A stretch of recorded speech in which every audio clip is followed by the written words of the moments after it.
sure you're going to be shocked that I'm going to talk about my father a little bit today, right? Father's Day, you have to do that. And my dad's been gone for 27 years now. And but from time to time, I think about him. I used to think about him much more, but over the time, those things change. And some of the fondest memories I have are the fishing trips that we took. And it's not because of the fish we caught, okay? And it was not because he would wake us up at 3:30 in the morning. And my brother and I, we were dead to the world. And he'd wake us up, time to go fishing. And we'd stumble into the car, we would drive a couple of hours, and then we would rent a boat. We would rent a boat with oars, okay? And guess who were the rowers of the oars? My brother and I. And that was a fiasco, okay? As if we weren't tired enough, we pulled at a different pace. And we would yell at each other until my dad told us to shut up. And we would we rented the boat at one side of the lake, and we would row to the far side of the lake. And we noticed that at the far side of the lake, people were rowing to the side of the lake we rented the boat from. Of course, I raised this logical issue, and my dad told me to shut up, right. Keep rowing, okay? And then we'd see a boat with 3 kids in the boat and a dad. They had a motor. How much would the motor cost then? It's $5 extra. Shut up and keep rowing.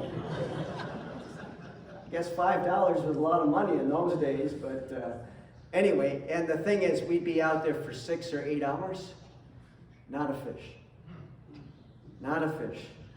But it was the time together. That was awesome. And my dad had his faults, but he was there for us. And the swimming meets that I had all through high school, every swimming meet he was there. I may not have seen him when the meet started, but when it came time for my race, I looked out, and there was my dad with his stopwatch, and he was there to support me. And he was one of those dads who was always there physically and emotionally. But he had his faults too. He never hugged me in my whole life. In those 45 years that we were together, never hugged me, never said the words, "I love you." And I remember flying home for his funeral, and as the family gathered together, this is what I lamented. Okay? This was my focus. The fact that my dad never hugged me and he never said the words, "I love you." Come a long ways since then. A great deal of understanding and compassion. And I remember my uncle saying to me, this is my mom's brother, he said to me, you know, back in the days of your dad, okay, when he was a kid, your grandpa never said I loved you to him. And I know your grandpa never hugged him. And you never said these compassionate words in all of his life. And the more I understood why my dad was the way he was, the more I could accept him and love him, and I believe I became a better father because I let those nagging things go and I accepted him for the beautiful person that he was. This is the problem in most of our relationships, particularly family members. We don't understand why the person is the way that they are. Excuse me. When we grow up as a child, you have to understand you're a small baby and then a small child, and you see your parents as these God-like figures. They're so powerful. They're so strong. You are so dependent upon them. And you believe that they can do no wrong. So that everything that they do is right. And when they are angry with you, when they spank you, they hit you, they yell at you, there's nothing wrong with them. It's you that is the problem. And you can grow up with a great deal of resentment and anger and frustration.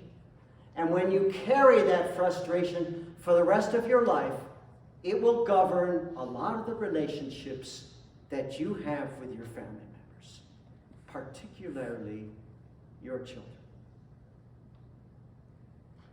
My dad was my way or the highway kind of guy. The other day I ran into somebody at the coffee shop, and we were talking about our fathers, and then we started talking about the Pride Month, and he and I had very opposing ideas about all of these things that are happening. And he said, you know what my dad said to me? If you ever decide that you're going to be gay, don't bother coming home again. That's the way my dad was. If I had been gay, I would have had to keep it to myself, lived a life that was a lie, and been ostracized from the family. And we were a close family. It was extremely important for me and for all of us to be together. But my dad didn't have this understanding of what these issues and problems were. This is the way things were. This is what the Bible said. This is the way the church taught. And this is the way it's going to be. And I have a great deal of compassion for people who grow up in those kind of families today. I have a great deal of compassion for gay and lesbian people and transgender people who are wondering whether they can come out and say these things to their parents. Will they be accepted? Will they be rejected? Will they no longer have this core support in their life? I have come to a great understanding and compassion about some of these issues, but it's come over the years. When I was first a pastor 46 years ago, I was homophobic and very literal in interpretation of the scriptures. But I have grown to change and to understand and to have compassion and love. Very powerful words in the gospel reading today. I remember these words when I preached a sermon on this when I was in seminary. When Jesus saw the crowds, he had compassion for them because they were harassed and helpless, like sheep without a shepherd. And then he sent his disciples out to share the good news to these people.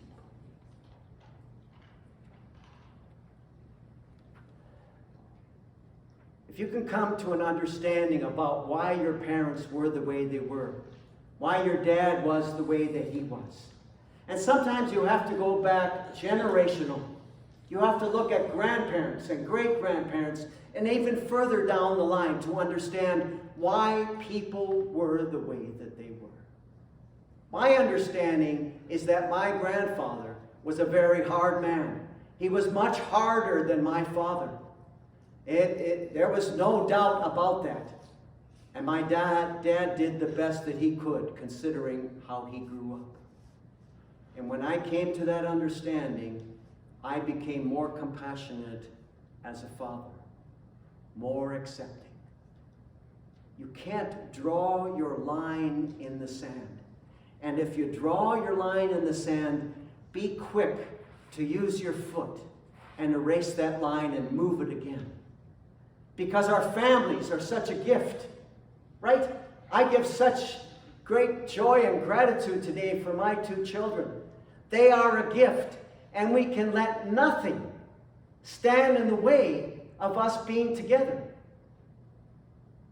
I've not only talked to this one fellow, I've talked to several people this week about the pride things that are going on and how it pushes people and it makes them anxious and uncomfortable. And I understand that.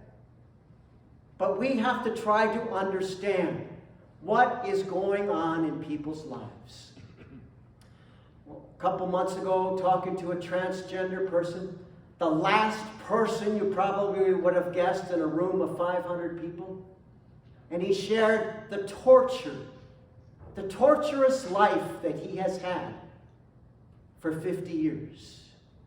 And he's finally trying to find some peace in his life. At a great cost with his family and his friends and all the people that know him. Compassion, understanding, acceptance. This is why God sent us out into the world as his disciples, to share and live this message. Amen. Amen. I, the Lord of sea and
Bless the Lord, O my soul. Let us extend our hands to one another.